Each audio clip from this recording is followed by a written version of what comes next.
Broadcasting live from atop the Rocky Mountains, the crossroads of the West. You are listening to the Liberty RoundTable Radio Talk Show. Delighted to have Heath Perkins with us. Wow. Heath Perkins with us, ladies and gentlemen, freewatercoinco.com. And we're delighted to have him for 2 episodes this week. It doesn't get better than that. The Honest Money Report continues.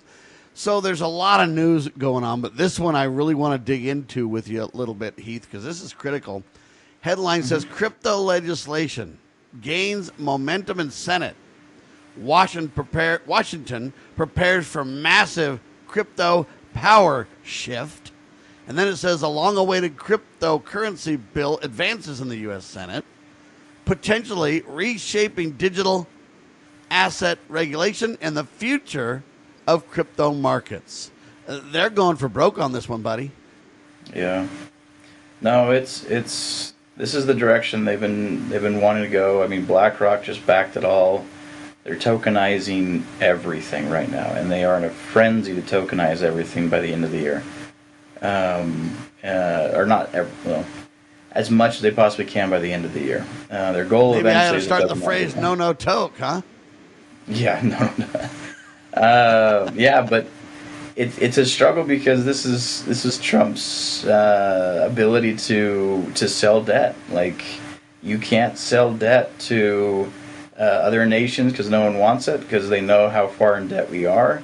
And so what did Trump find? Trump found all the stablecoins to sell the debt to, and every bit of debt that they buy turns that into a digital currency, a digital token that can be utilized out there, USDT Tether. So it's starting to get to a point where Trump doesn't want a central bank digital currency, but he just handed over the central bank digital currency to a private institution that is buying our debt. So it's like we're feeding the very beast that is going to create a central bank digital currency just in private hands versus more of a public entity that we can vote people in that can stop. Like, you don't have a say when it comes to the private side of things. So I see a bit of a danger here with this. Yes, it's another individual buy our debt, so we can keep going forward and we can keep kicking the can down the road and we can keep borrowing endless amounts of money that we can't afford. But at the same time, you don't have any regulation that can stop these private institutions from doing what they want with this digital currency. If they get the rights to do all the digital currency, like we're seeing from the debt that's being purchased from the U.S., this is insane. Where, like, if this was a central bank digital currency, we would have a bit more say. We would have the ability to vote people in and out that could actually do something. This is a private bank. This is a private institution where you don't really get a say on how things are ran with their business. But we're being corporatized and double-edged sword on this one. We're being corporatized and turned into a fascist nation on all fronts, though. Donald Trump buying stakes in businesses left and right. We did this with the auto industry back in the day. Big time. We create moral hazard by this, where you're going to have more and more government involvement in private business to the point where I don't know that we're going to be able to back away from that. And then if you move it to a digital currency, you tie more to the government. So, yeah, people can compete in the currency world, but at some point they'll say the Federal Reserve has to be able to control all currency in the dollar world or the gold and silver world. You can't create your own currency, or you're a what do they call it? Counterfeiter. And pretty soon they're going to say, hey, you know what? We can't have counterfeit digital currencies competing, because if you have BRICS competing with the U.S. dollar over the oil market and or whatever, and then you have basically digital currency competing with the American dollar on that side of things, and you have these private currencies out there that everybody's trading in, at some point they'll say you can't do that. It's counterfeiting. They'll have to, or they'll lose the game, right? Correct.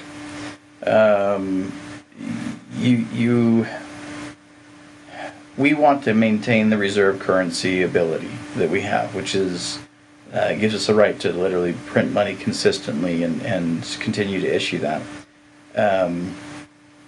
without any kind of like oversight that we would normally have. And the downside of us printing is the rest of the world kind of has to follow suit, due to our value of our dollar is going down, so the rest of the world wants to bring their currency values down so that they can continue to sell to us. So the right that we have, it's a lot of power. A lot of power comes with the ability to be the reserve currency. And if that's being threatened, like the BRICS nations are trying to right now, it's up for grabs. There's a lot of nations that are now siding with the BRICS, including, United Arab Emirates, Saudi Arabia. A lot of these nations are over there looking at, okay, this seems to be the route that we should be taking. The BRICS nations want to go with a physical, gold and silver backed kind of a central bank digital currency, where the U.S. wants to go with more of a debt backed central bank digital currency.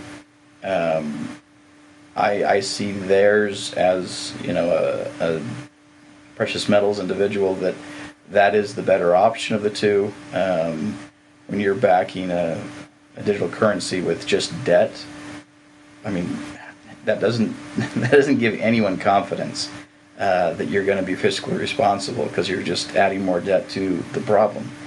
So a lot of people are seeing what China, all the BRICS, Brazil, Russia, India, China, and South Africa, plus all their additional inductees into that group over the last couple of years. They are leading the way. And a lot of the world, due to our relations internationally, has really been put off by the U.S., and we have lost a lot of our good friendships that we've had in the past. A lot of people have been called on the carpet and then said, "Hey, you guys need to start covering your own debts, your own bills, your own purchasing into these programs." And we've stopped supporting in the way that we've supported in the past, but we've also made some very, strained relationships internationally due to this as well. So it's hard, because BRICS really has a good position right now, where they are coming in with a very strong system that is more sound than ours, due to it being backed by something real versus us backing it by debt. So I don't see how their nations don't see that as a benefit, and if they want to go with something more real and less debt-based, I mean, that tends to be the direction they take, is going with BRICS. Here's the concern that I have, Heath, right now. The dollar's certainly volatile, as we've seen, right? And certainly oil has got some volatility because of, it's controlled through the Straits of Hormuz, or only a few places. Gold and silver could be accessed anywhere in the world. It seems like when people obey God, they can find gold and silver, and when they don't, gold and silver is very slippery and difficult to find. But I bring this up because I think digital currency is even more volatile than that. It's subject to memory chips. It's subject to digital data mining, which means make computers, run algorithms to generate. If you have memory problems or hard drive problems or component problems for computers, or if computers go away instantly, or if power turns off, or any of those other things, it's much more subject to volatility than even the U.S. dollar, which I know sounds impossible, but I'm convinced there's truth to that. And so we are going to go from the frying pan into the fire with volatility if we embrace digital currency, from political battles to, who knows what, right? No, I agree. I've been doing a little research on the tokenization, which is right alongside the digital currency stuff. And if there are breaches within certain data systems, they can burn all the tokens and reissue those tokens. The downside is, when you reissue those tokens, the ownership does not transfer to that new token. So there's going to be a heyday if we have any kind of a data breach in these tokenized systems. And for anyone to say, "Oh, the digital system is secure, it's safe, it's this, that, it's blockchain, yada, yada, yada." We've all known the digital system has had issues. Ever since we started with dial-up, we've known that things have had issues. When I first got into the internet, it was just straight dial-up. It's like, we know things were hacked. We know there were scams. We know this was...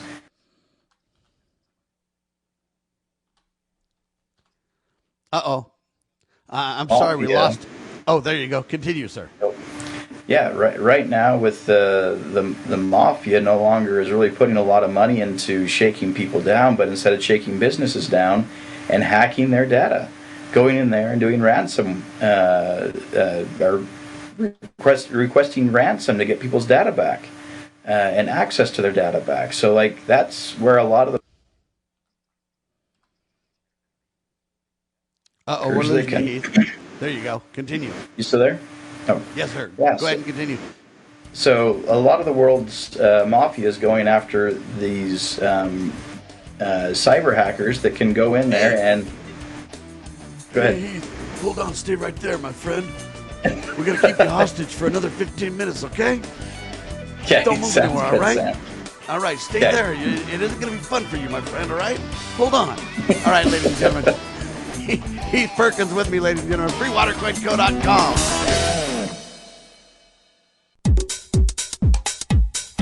Introducing Managed IT Services from NPI. We offer top-notch data backup and recovery, email spam protection, and network security tailored to your needs and budget. With 20-plus years of experience in the medical field, our HIPAA-certified consultants know what it takes to protect sensitive information. Don't settle for less. Give us a call at 801-706-6980 and experience the difference with Managed IT Services. Remember, your IT support should be fast, efficient, and reliable. Attention collectors and savvy investors. We are excited to announce a momentous evolution in our journey. Introducing Freewater Coin Company, formerly known as Rust Coin and Gift. This rebranding takes us back to the very roots of where it all began, Freewater, Oregon. It's a tribute to the legacy of Al Rust and a celebration of 3 generations of dedication to excellence in the world of coins and precious gifts. Al, Brian, and Jake Rust standing strong through 64 years of service. Discover a world of exceptional service at Freewater Coin Company, your premier destination for genuine, honest money and precious gifts. Under Brian's expert guidance, Freewater Coin Company, building on the legacy of Rust Coin and Gift, continues its tradition of trust and excellence. Visit us at our Provo, Utah location. Explore our treasures online at freewatercoinco.com or call us at 801-377-1574. Freewater Coin Company, where your future is built one honest coin at a time.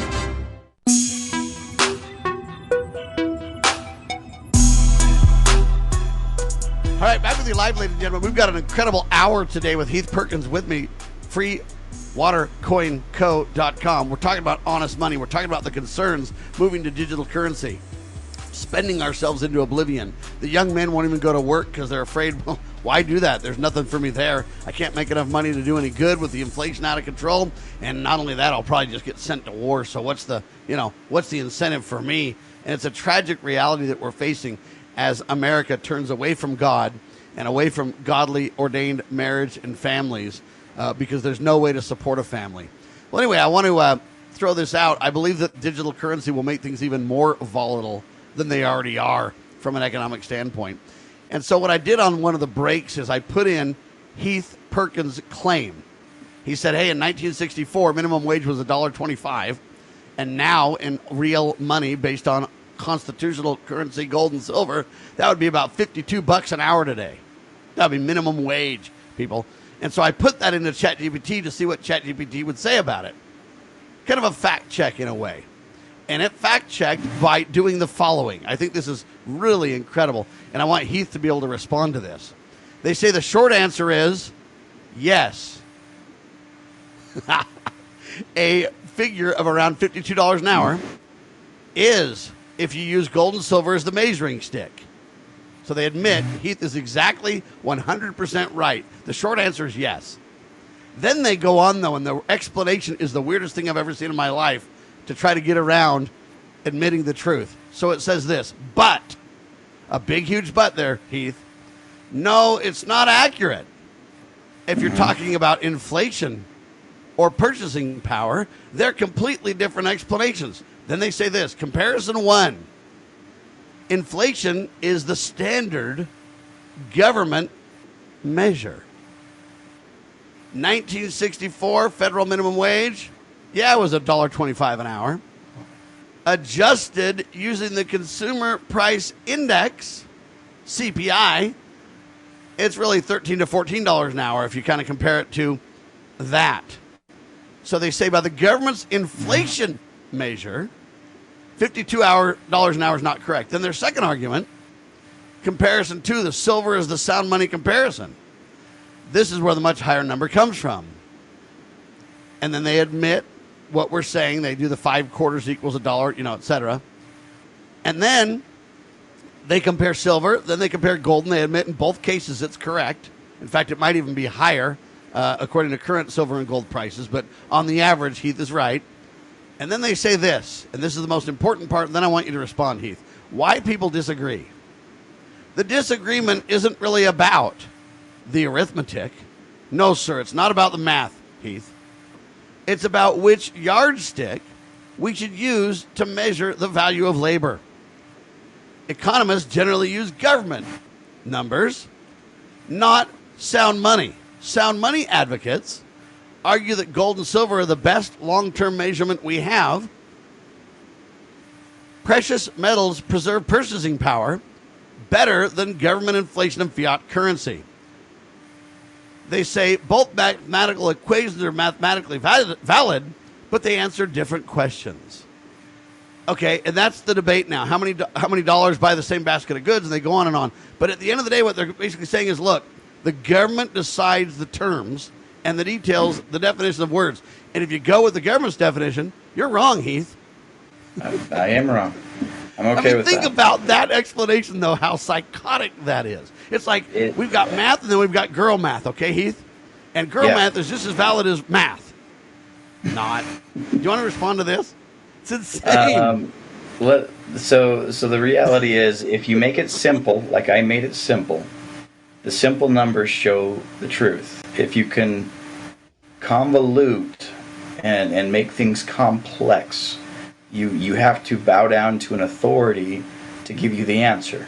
So these authorities want these complex CPI things, and and this thing, like I was talking about earlier, they can change the formula on how they get that number for CPI. Like CPI used to be a certain baskets of goods, which included steak to begin with, and now it includes hamburger. So they've substituted steak for hamburger, and they say it's the same thing. So they can alter their formula, their complex formula on how to come out with, oh, this is what inflation truly is.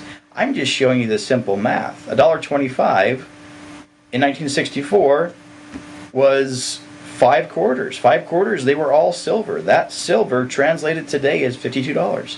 It's a simple formula. Anyone can do it. Anyone can see it, but they want complexity. Complexity forces us to trusting and handing over our...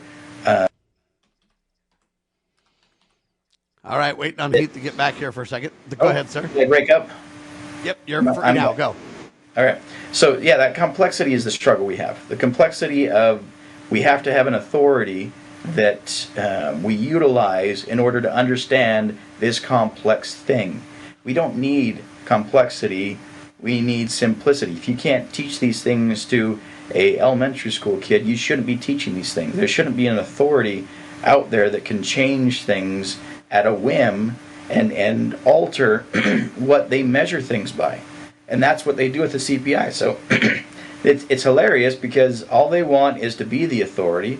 All they want is to create complexity. All they want is to shade the things that they don't want you to see. And that's what they've done. We don't see that if we had sound money, if we had silver, that it'd be worth $52 today.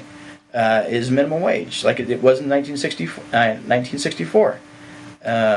It's just a bunch of shady ways of getting people not to acknowledge real truths, which is our dollar has lost insane amounts of value. We can't purchase anything like we could purchase in the past. That's on us. Our struggle really comes down to is we don't understand money, therefore we're going to continue to get bamboozled by money. We don't understand what money is. And because we don't understand it, they can take advantage of us. And they do. It's the complexities that are the struggle. And we need to start making things more simple. Anyone can understand what I told you earlier in the show about $1.25. You can go and do the math on that. You do the ChatGPT to fact check me on that. And their answer is such a 1984 doublespeak kind of a statement I've ever heard. Like, yeah, either you can trust the sound money thing, or you can trust our government numbers, and that we're keeping those legitimate, and we're not changing out, certain things from our CPI. I mean, it's insane. This is the insanity that we deal with, Sam. Is there's no clear voice out there that goes back to simplicity. They all go to these complex things because they want to be the authorities. Very few people can understand these complex systems, and they know that. They thrive on that. And that's why they stay on top, as they make everything so complex. All right, so the headline for Heath Perkins today is this, ladies and gentlemen. What happened to the U.S. dollar?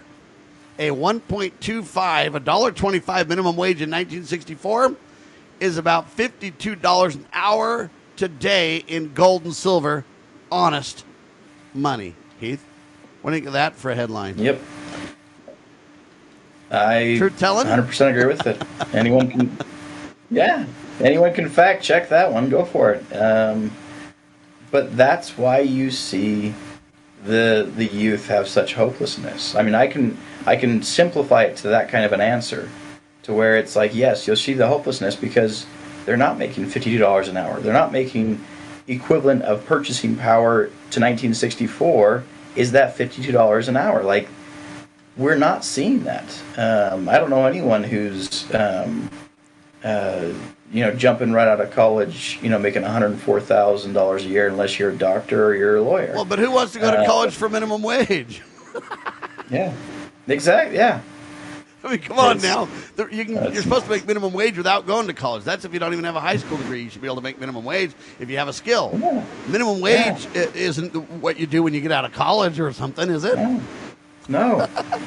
So even that is a sham, folks. And that's the problem we're facing here, is that we're not admitting true money. And what they want to do is move you to this alternative discussion about what they claim to be buying power, right?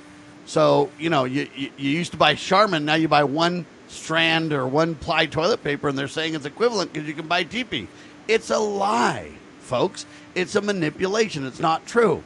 And the bottom line is people can see it because whether you can understand their complicated debt-based currencies versus real, honest, godly, asset-based money, is they want to try to fool you with economics, fool you with, well, you got to have a degree in this to understand, Sam. And here's my response. You don't need to tell me nothing. When I go to the store, I understand. Isn't it that simple, Heath? Bingo. Yeah. We all feel it. Like we all oh yeah, 3% inflation or 2% inflation or 1%. Yeah, right. The cost of just the day-to-day expenditures is nuts. Every time I go to the grocery store, it's that way. Every time I go, and I mean, good heck, I'm paying $180 an hour for a diesel mechanic. Yeah, like it's not a cheap scenario anymore to own a diesel vehicle, a diesel truck. I mean, it's insane. Well, how much is a gallon of diesel of gas now? Oh, $5.25 or somewhere in that range. It's yeah, so it's up there. It's almost the same as a quarter pounder or a Big Mac. Now you go to the Big Mac index, and it shows the same reality check, right? Exactly. All right, ladies and gentlemen, constitutional currency, that's what it's all about. If you want honesty in the economic discussion, we're here to bring you the Honest Money Report with Heath Perkins, ladies and gentlemen. Heath Perkins from freewatercoinco.com. Get a hold of them if you want to hedge your bets and stabilize your portfolio with honest money. Thank you, Heath. You're welcome, Sam. Have a good day. There he goes, doing a phenomenal job. As always, you are watching the one and only Liberty RoundTable Live. It's always about God, family, and country. Our goal to promote God, family, and country everywhere we go in the media and our lives. Defending truth, freedom, and we know that the Savior Jesus Christ will return, and that's where we put our hope. God save our constitutional republic.